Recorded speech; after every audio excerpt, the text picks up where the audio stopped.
ফুল বিক্রি নিয়ে বিবাদ, সে বিবাদেই গড়ালো ব্যাপক মারধরে উজ্জয়িনীর মহাকাল মন্দির সংলগ্ন এলাকার ঘটনা। দুপক্ষের মারধরে আহত হয়েছেন বেশ কয়েকজন।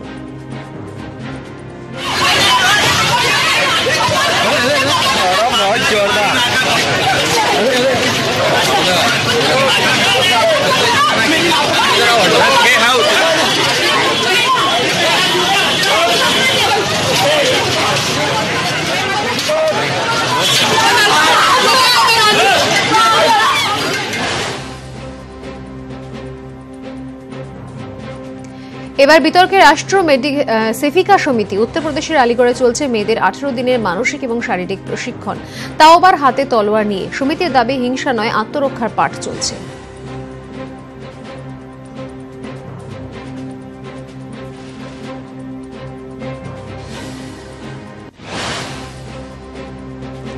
লাগাতার বৃষ্টিতে অসমের বিভিন্ন এলাকায় তৈরি হয়েছে বন্যা পরিস্থিতি। হোজাই এলাকায় একাধিক বাড়িতে ঢুকে পড়েছে জল। এলাকায় তীব্র হচ্ছে পানীয় জল এবং খাবারের যোগান। প্রশাসনের তরফে ত্রাণ শিবিরের ব্যবস্থা করা হয়েছে। বিজয়ওয়াড়ায় পুলিশের জালে ছিনতাইবাজদের এক চক্র, উদ্ধার হলো প্রায় 90 লক্ষ টাকার সোনার গয়না। গ্রেপ্তার 3 জন। পুলিশ সূত্রে খবর, এই চক্র পাঞ্জাব এবং হরিয়ানায় সক্রিয় ছিল।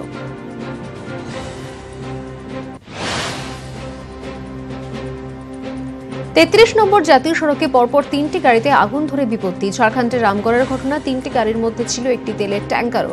দুর্ঘটনার জেরে জাতীয় সড়কে যানজট তৈরি হয়। দমকলের 3টি ইঞ্জিন কয়েক ঘন্টার চেষ্টায় আগুন নিয়ন্ত্রণে আনে। প্লাস্টিক থেকে আবর্জনা ঠেলায় ক্রমশ বাড়ছে দূষণ, তাই দূষণ রোধে এগিয়ে এসেছেন পড়ুয়ারা। এই কর্ণাটকের কালপুর্কি শহরে প্রতিদিন 3 থেকে 4 ঘন্টা সময় দেন তারা। এলাকার রাস্তাঘাটের আবর্জনা পরিষ্কার করেন পড়ুয়ারা। ছাত্রছাত্রীদের এমন উদ্যোগে খুশি প্রশাসনও। ফের পচা মাংসের আতঙ্ক। এবার পচা মাংস দেওয়ার অভিযোগে ভাঙচুর চলল ব্যারাকপুরের একটি রেস্টুরেন্টে।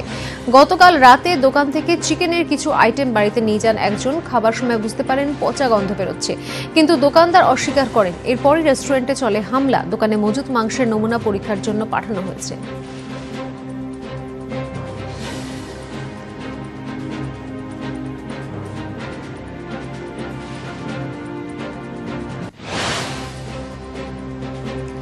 জ্বালানি মূল্যবৃদ্ধি প্রতিবাদ থেকে পেট্রোল ডিজেলের উপর জিএসটি বসানোর দাবি। আজ থেকে দেশব্যাপী ট্রাক ধর্মঘট ডাক দিয়েছে all India confederation goods vehicle owners association. তাদের ধর্মঘটে সামিল রাজ্যের federation of West Bengal truck operators অ্যাসোসিয়েশনও। দাবি আদায় অনির্দিষ্টকালের জন্য ধর্মঘট চালানোর হুঁশিয়ারি দিয়েছে তারা। ট্রাক ধর্মঘটের ব্যাপক প্রভাব পড়েছে উত্তর দিনাজপুরের জেলায়। ধর্মঘটের জেরে সকাল থেকেই কোনো ট্রাক চলাচল করছে না। জাতীয় সড়কেও ভিন রাজ্যের লরির সংখ্যা হাতে গোনা।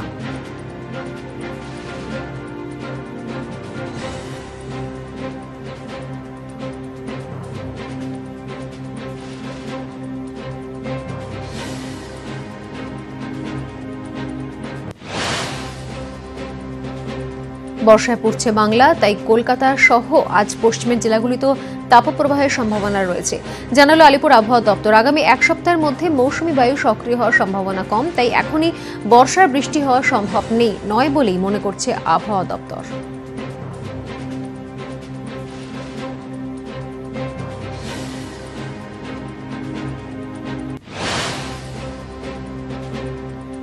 শিউরি লাভপুর রোডে দুর্ঘটনা। বাইকের সঙ্গে অ্যাম্বুলেন্সের সংঘর্ষে 2 জনের মৃত্যু হয়েছে। আহত আরও 2 জন। অ্যাম্বুলেন্সটি নয়নজুলিতে উল্টে যায়। মৃত্যু হয় বাইক আরোহীর।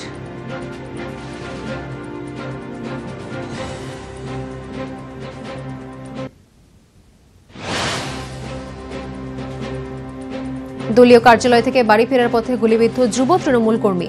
হুগলির আরামবাগে আরান্ডি হিয়াতপুরের ঘটনা। আহত শেখ সাইদুল জানান, বাড়ি ফেরার পথে কয়েকজন দুষ্কৃতী তাকে ঘিরে ধরে। তাকে লক্ষ্য করে 3 রাউন্ড গুলি করে দুষ্কৃতীরা। বাঁ পায়ের গোড়ালিতে গুলি লাগে। অবস্থা আশঙ্কাজনক হওয়ায় পরে কলকাতায় রেফার করেন চিকিৎসক।